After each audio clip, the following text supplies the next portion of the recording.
Senator Ping, bilang dati pong hepe po ng PNP, kayo ho ba ay nakakatanggap po ng mga balita na may unrest na po ba talaga sa hanay ng ating mga kapulisan? Isama ko na rin po dyan ng ating army. Do you think, because nga sabi mo, nagdadala ito ng watak-watak, no, divisiveness. But for you po, have you heard any unrest in the police? May rumblings may ba? Rumblings no? ba? May unrest? Meron ba talagang baka magkaroon ba ulit na tayo ng magkakaton, magkaku? Ano po ho ang inyong intel dyan po sa inyong hanay? Kasi hindi mo rin maialit na malaki ang tinatanaw ng utang na loob ng uniform services, hindi lamang sa hanay ng mga aktibo, kundi pati yung sa mga retirees, kay Pangulong Duterte. Kasi talagang sa panahon niya, doon lang nakaramdam ng napakaraming, sabihin na natin, benepisyo in terms of nag-job yung sweldo, tapos nag-increase din yung mga pension. Hindi mo maialis na may mga magsisimpatya. Pero mga feedback na natatanggap namin galing sa mga, especially sa mga local officials, especially doon sa parte ng Mindanao, saka some parts of the Visayas, medyo may epekto daw sa mga administration candidates. May backlash, ika nga. So yun ang natatanggap naming feedback. Hindi pa namin ito nababalidate sa ground. Pero base doon sa mga nakakausap namin, mga governors, mga mayors, lalo na sa mga lugar. At saka yung aming mismong mga local leaders, mga supporters namin, ang advice nga nila, kung pwede, wag na mag-express na opinion. Pero alam mo naman, mahirap naman para sa amin. Tulad kayo, tinatanong niyo ako, alam nga naman, puro no komento marinig niyo sa akin. Unang-una, hindi naman talaga ako gano'n, na hanggang abot ng aking kakayahan, kung kaya ko i-express yung aking opinion, i-express ko. So, yun, meron talaga epekto. Kung yun ang pag-uusapan. Sir, kumusta po yung yung pagdalaw niyo po kay dating Pangulong Duterte? Ano po yung mga si Inday Sara. Si Inday Sara lang nakadalaw, no? Kasi ang nangyari, naghiwalay kami. Ang dami kasing tao na nagtipon-tipon doon sa labas ng hukuman. At ang nakiusap si Inday Sara na kung pwedeng maiwan ako para makabalik siya na alas 5, no? Pero kinuwento naman niya sa akin na mabuti naman ang kanilang pag-uusap.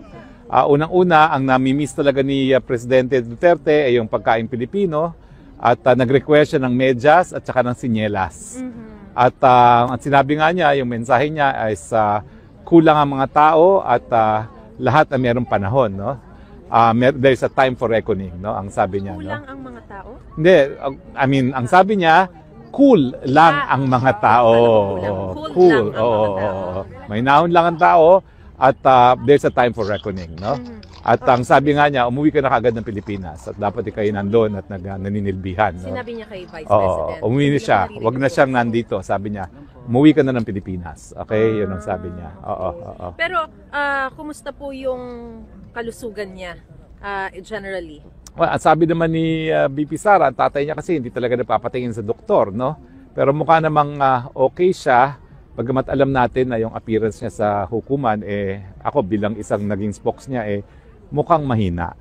At napapansin ko rin yung pananalita niya, mukhang nagka-crack yung kanyang boses, no? At mukhang hard of hearing din, no? Dahil may ilang mga pagkakataon na pinaulit niya yung tanong. Sir, sino formally ang tatayo bilang mga legal counsels? Well, mag-aanunsyo na po ang grupo, no? Bukas po may magpupulong kami. Bukas pa yung pulong? Nang anong time, sir?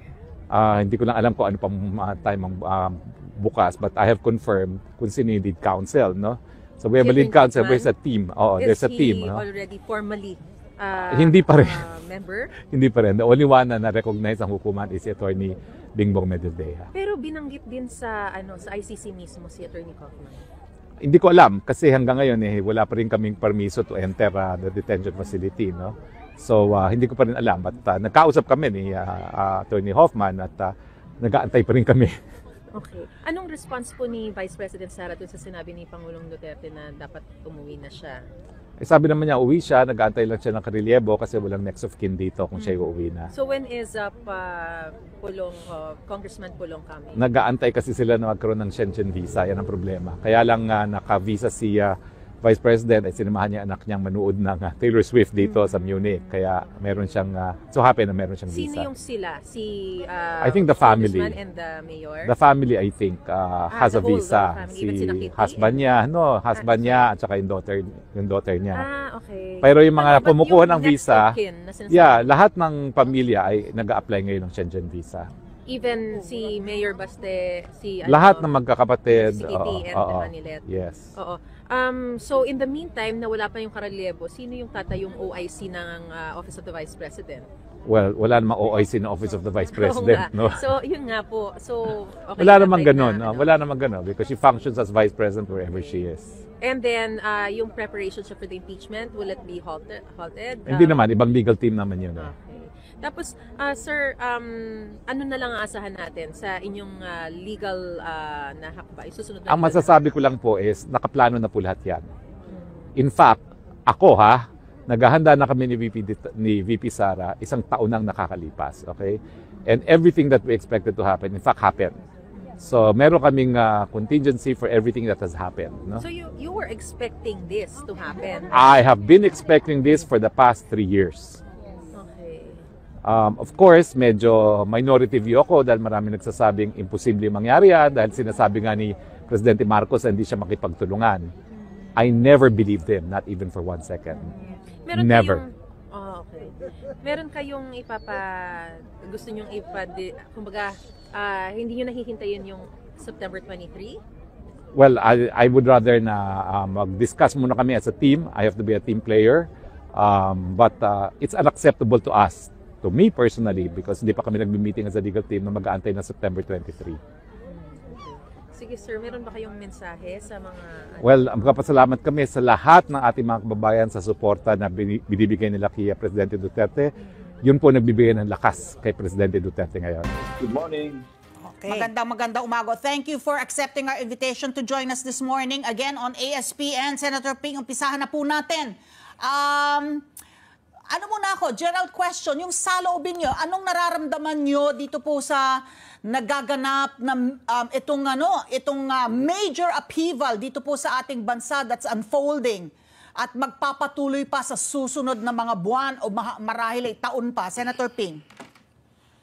Yeah, magkahalong pagkakabahala at saka pagkalungkot na rin kasi di ba nga parang sa tinagal-tagal ng panahon laging yung pagkakahiwa-hiwalay natin medyo okay lang yung mag-express ng kanya-kanyang opinion, mga dissenting opinions, opposing opinions, pero ang problema pagka yung malalim na at tumaas na yung emotion, ang magsasuffer dito in the long term yung bansa na natin, hindi na yung mga political, yung mga nagpa-participate. Oo.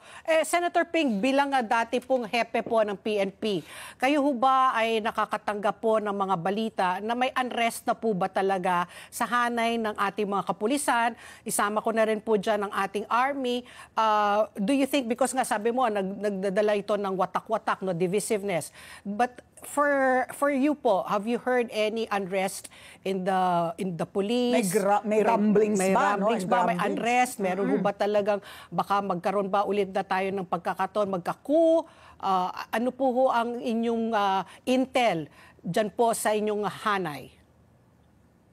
Kasi hindi mo rin maialis na malaki ang tinatanaw ng utang na loob ng uniform services, hindi lamang sa hanay ng mga aktibo, kundi pati yung sa mga retirees kay Pangulong Duterte. Kasi talagang sa panahon niya, doon lang nakaramdam ng napakaraming, sabihin na natin, benepisyo in terms of nagdoble yung sweldo, tapos nag-increase din yung mga pension. Hindi mo maialis na may mga magsisimpatya, pero yung overt na pakikilahok sa dissent o sa pagtutol doon sa nangyari kay Pangulong Duterte, ibang usapin yun.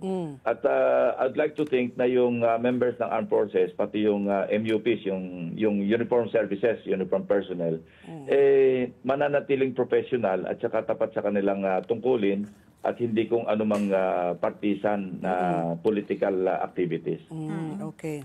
Wala akong narinig na talagang yung seryoso na dapat natin ipangamba kung ang pag-uusapan natin yung hanay ng mga military and uniform personnel. Okay. Yung magkabilang kampo po ng dating Pangulo at syempre ang ating pamalaan, may kanya-kanyang pahayag tungkol po dun sa Pagka-aresto. the manner of how the former president was arrested. So sinasabi nga, yung ginawang pag-aresto po kay FPRRD, by the book, ika ng pamalan, by the book, and may nagkaroon ng due process. Sinasabi naman ng kabilang kampo, illegal yung ginawa pong pag-aresto. Bilang former PNP chief, ano po ang masasabi nyo tungkol po sa paraan ng pagkaka-aresto kay former President Duterte? Alam mo, Miss Ali, Miss Pat Pino, napakarami na nating narinig ng mga legal opinions galing sa mga legal experts, mga legal luminaries, mga eksperto sa international law, criminal law. Coming from me, na hindi naman abogado, isa lang masasabi ko, ano man ang sabihin kong opinion, lalo't legal, not counted. At saka walang kredibilidad kumpara doon sa mga nagsasalita na talagang nag-aral ng batas at nag-practice pa ng kanilang mga profession. Dahil maalab po no yung sitwasyon po ngayon sa ating bansa, ito at binabalita nga hindi lamang dito sa ilang bahagi po dito sa Pilipinas, kahit abroad nagkakaroon po ng mga rallies, ng mga protesta, bring Duterte back home. Ito po ba yung tingin niyo po matutuloy yung eleksyon sa Mayo? Oo naman, I think tutuloy election. Alam mo, sa plus count, parang 61 yung protest rallies na nagawa. Hindi lamang dito sa bansa, kundi kung saan man sa iba't ibang bahagi ng mundo. So talagang nataas ang emosyon, ano? At kung hindi makaka-apekto sa sitwasyon, sa political situation sa ating bansa, ang panalangin natin, wag na lang sana kasi nanggaling na tayo dyan. May EDSA 1, may EDSA 2, at yung magkakaroon pa ng EDSA 3, hindi lang isang particular na grupo ang maapektuhan, kundi yung buong bansa kasi tuwing dadaan tayo sa ganyan, although, alam mo, masama ang naging epekto kaysa sa mabuti. So Senator Ping, ito po no, aside from former President Duterte facing the ICC, meron rin po yung nakabinbin po na impeachment trial po ni VP Sara at nakatakda supposedly no, June 3 mag-uumpisa po. Tapos tatawid na po yan sa 20th Congress kung matuloy. Kayo ho ba, ano po ba dapat ang kumbaga, ano ba, bugbog na ho ba ang mga Duterte? Dapat isa na lang muna o dapat sabay pa rin po nating linilitis yung nangyayari po dyan sa Daheg at saka po yung dito po yung impeachment trial? Kung kayo po ay, yung opinion lang nyo po. Sa ligang batas kasi ang sumasaklaw doon sa impeachment. Once na matransmit sa Senate yung articles of impeachment, wala naman magagawa yung Senado kundi aksyonan. No? One way or the other, magsagawa ng o mag-constitute yung mga members ng Senate into an impeachment court at dumaan sa pagdinig. So wala, constitutional mandate yun na hindi pwedeng iwasan. So hiwalay sa politika, usapang konstitusyon, usapang legal yung impeachment na hiwalay doon sa, of course, hindi maiwasan magkaroon ng perception na may persecution kasi mag-ama yung naharap sa mga legal na usapin. Opo. At sila nasa receiving end. Hindi maalis yun, lalo pang at yung mga supporters medyo mainit at sila pa yung, sabi mo nga kanina, nag-a-add ng fuel sa fire, na nagpa-fan ng flames sa mga pangyayari. Okay. So speaking of maximum tolerance, paano nga po haharapin ito ng ating pamalaan? Because we cannot deny na napakalawak pa nung base of support ng mga Duterte na sabay lilitisin yung tatay, yung ama lilitisin sa Daheg, si VP Sara naman lilitisin sa Senado for her conviction, no? At maalis po sa pwesto. At hindi malayong mangyari na lalo pong maging maalab yung malaking base of support po nila. And how is and I don't know, wag naman sana mag-snowball itong protesta, no, in support of the Dutertes. Ano, speaking of maximum tolerance, paano po kahaharapin ito ng ating pamahalaan kapag ito po ay mag-snowball at lalong mag-alab at lumaki po yung mga protesta? Ang nakasalalay naman na maximum tolerance do sa, again, freedom of expression, freedom of assembly. Pero kung may mga paglabag na, nagkaroon na ng kaguluhan at may mga batas nang na-violate in the course of expressing yung kanilang mga sentimiento, may hangganan din yung maximum tolerance. Siyempre, dahil papangalagaan din ng mga security forces yung mga mapiperwisyo ng mga kababayan din natin o kung hindi man, yung Estado mismo. So, merong balansyado pero ang talagang prevailing na standard procedure is exercise maximum tolerance. Maski nung araw pa, ganyan talaga yung pinagbibigyan talaga mag-express. Huwag lang makakaperwisyo na halimbawa, nagkaroon ng chaos, nagkaroon ng anarchy, at nakasalalay ng seguridad ng bansa o seguridad ng mga tao sa palipaligid, ibang usapan naman yun. So, Senator Ping, bad timing ho ba itong nangyayari rin po dahil eleksyon? Ito ho ba ay nakikita ninyo makakasama, lalo na po sa administration na kandidato na which you belong to? Would this have been better if it happened non-election, non-campaign period? And or do you think naman this is going to be, kumbaga, mas makakabuti po para sa administrasyon? Sa mga feedback na natatanggap namin galing sa mga, especially sa mga local officials, especially doon sa party ng Mindanao at saka some parts of the Visayas, medyo may epekto daw sa mga administration candidates. May backlash, ika nga. So yun ang natatanggap naming feedback. Hindi pa namin ito nababalidate sa ground. Pero base doon sa mga nakakausap namin, mga governors, mga mayors, lalo na sa mga lugar. At saka yung aming mismong mga local leaders, mga supporters namin, ang advice nga nila, kung pwede, wag na mag-express ng opinion. Pero alam mo naman, mahirap naman para sa amin, tulad kayo, tinatanong niyo ako, alam nga naman puro no komento marinig niyo sa akin. Unang-una, hindi naman talaga ako gano'n, na hanggang abot ng aking kakayahan, kung kaya ko i-express yung aking opinion, i-express ko. So, yun, meron talaga epekto. Kung yun ang pag-uusapan. The media carried yung story na yung stand po ng pamahalaan na dito sa tungkol po sa pag-aresto po kay former president na bagamat sinabi nila wala nang hindi natin kinikilala yung jurisdiction ng ICC pero dahil Interpol ang humingi ng tulong sa atin para ipatupad po yung naturang warrant, ay kailangan na obligado tayong tumulong dahil committed tayo as member of the International Police Organization po, Criminal Police Organization. Pero ngayon po, yung banner story ng Manila Times, hindi ko alam kung nakita nyo, Senator Ping, na merong lumalabas daw, binunyag na yung mga, according to the documents of the International Criminal Court, may prior knowledge daw ang ating pamahalaan tungkol sa pag-aresto po kay dating Pangulong Rodrigo Duterte bago ito mangyari. At una nang tinanggi ng pamahalaan na alam nila yung tungkol po sa warrant of arrest para kay Duterte bago ito lumabas. Iba po yung lumalabas na narrative ng pamahalaan natin doon sa di umano based on the documents of the ICC. Ano po ang reaction nyo dito, Senator Ping?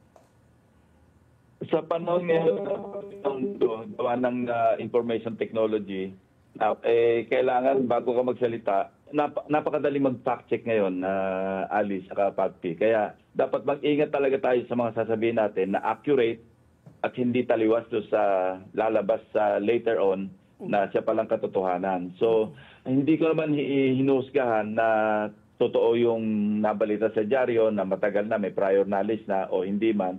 Pero yun lang, generally speaking, kapag tayo nagsalita, siguro din lang natin na nakasalalay sa katotohanan yung lahat ng sasabihin natin. Otherwise, sisingilin tayo niyan Kasi maraming pangyayaring ganyan, pag na-fact check, talagang mapa-fact check ka, hindi ka makakaiwas na dahil kung mali o taliwas sa katotohanan na sinabi mo nung una, sisingilin ka rin talaga.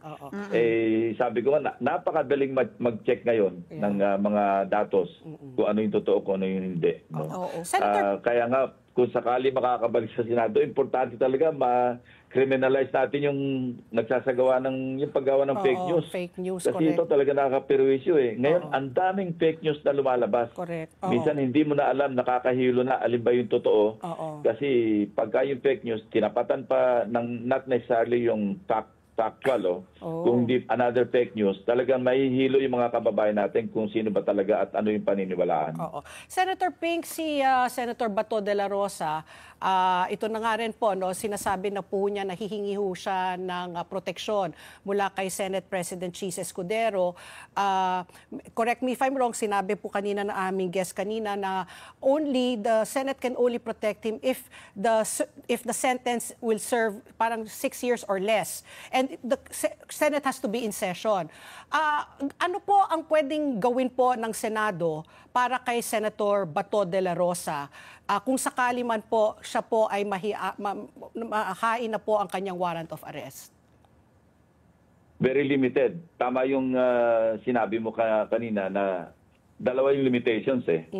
Pwede lang ma-exercise yung legislative immunity kung if Congress is in session at saka yung offense nagke-carry lamang ng mababang punishment o penalty, less than 6 years.